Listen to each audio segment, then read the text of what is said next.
Assalamualaikum warahmatullahi wabarakatuh.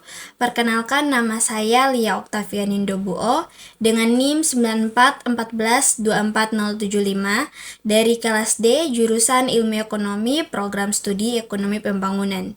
Video kali ini dibuat untuk memenuhi tugas mata kuliah Ekonomi Keuangan dan Perbankan dengan dosen pengampu Bapak Bobiranto Payu, SSI, ME. Baik, pada video kali ini saya akan membahas salah satu kasus fintech syariah di Indonesia, yaitu gagal bayar pada Dana Syariah Indonesia atau DSI. Kasus ini penting untuk dibahas karena menunjukkan bahwa meskipun berbasis syariah, fintech tetap memiliki risiko tinggi apabila tidak didukung oleh tata kelola dan pengawasan yang baik. Perkembangan fintech di Indonesia sangat pesat, termasuk fintech berbasis syariah. Fintech syariah hadir sebagai alternatif pembiayaan yang dianggap lebih aman, karena menggunakan prinsip bagi hasil dan menghindari riba. Namun, di balik itu masih terdapat risiko seperti gagal bayar, terutama jika terjadi masalah dalam transparansi dan pengelolaan dana. DSI disebut peer-to-peer lending karena mempertemukan dua pihak utama, yaitu pihak yang memiliki dana atau investor dan pihak yang membutuhkan dana atau borrower. Platform hanya menjadi perantara yang menghubungkan keduanya melalui sistem digital. Berbeda dengan bank yang menanggung risiko kredit, dalam peer-to-peer lending, risiko utama justru berada pada investor. Jadi, ketika terjadi gagal bayar, kerugian tidak ditanggung oleh platform, melainkan oleh investor itu sendiri. Dan model bisnis DSI yaitu investor menempatkan dana pada platform. Kemudian, dana tersebut disalurkan ke proyek, terutama di sektor properti. Keuntungan yang dihasilkan dari proyek tersebut akan dibagikan kepada investor berdasarkan akad syariah seperti mudharabah atau musyarakah. Sumber pendapatan platform berasal dari biaya layanan atau fee. Namun, hal penting yang perlu diperhatikan adalah bahwa platform tidak ikut menanggung risiko secara langsung. Artinya, jika proyek gagal, maka investor yang akan menanggung kerugian. Ini menjadi salah satu kelemahan utama dalam model bisnis peer-to-peer lending. Kronologi terjadinya kasus. Pada awalnya, DSI menawarkan investasi berbasis syariah dengan imbal hasil yang menarik. Hal ini membuat banyak investor tertarik, terutama karena adanya label syariah yang meningkatkan kepercayaan. Seiring waktu, dana yang masuk semakin besar dan disalurkan ke berbagai proyek. Namun, mulai muncul masalah ketika beberapa proyek mengalami keterlambatan dan tidak berjalan sesuai rencana. Pembayaran pada investor mulai tersendat. Bahkan ada yang tidak dibayar sama sekali. Investor juga mulai kesulitan menarik dana mereka. Setelah ditelusuri, muncul dugaan bahwa terdapat masalah dalam transparansi proyek dan pengelolaan dana. Akibatnya, terjadi gagal bayar dalam skala besar yang merugikan banyak investor. Nah, kenapa kasus ini bisa terjadi?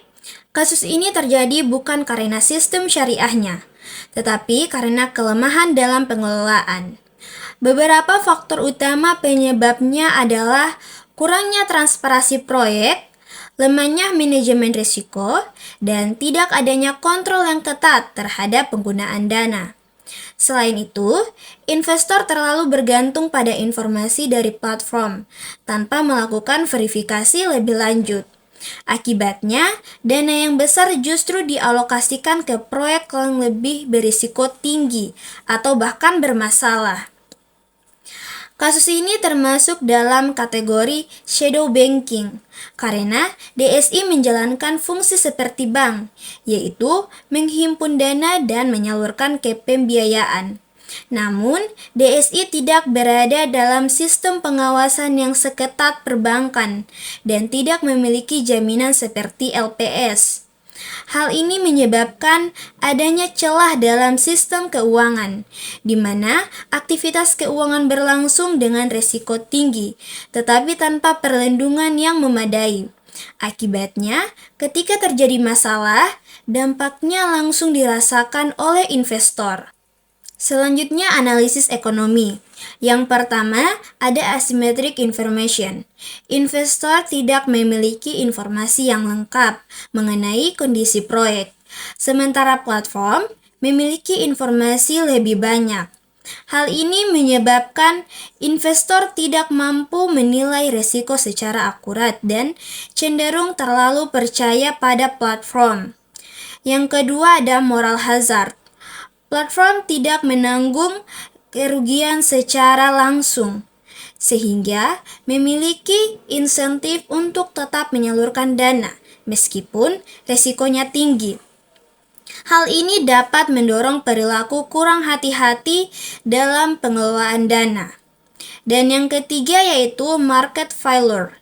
Kombinasi dari asimetri informasi dan moral hazard menyebabkan kegagalan pasar. Dana tidak dialokasikan secara efisien dan justru masuk ke proyek bermasalah, sehingga menimbulkan kerugian besar bagi investor. Dan selanjutnya, kebijakan sebagai regulator. Untuk mencegah kasus serupa, regulator perlu mengambil beberapa kebijakan penting. Pertama, yaitu meningkatkan transparansi proyek dan mewajibkan audit berkala agar investor mendapatkan informasi yang jelas. Kedua, menerapkan sistem escrow, sehingga dana investor tidak langsung dikelola oleh platform. Ketiga, mewajibkan platform untuk ikut menanggung risiko agar mengurangi moral hazard.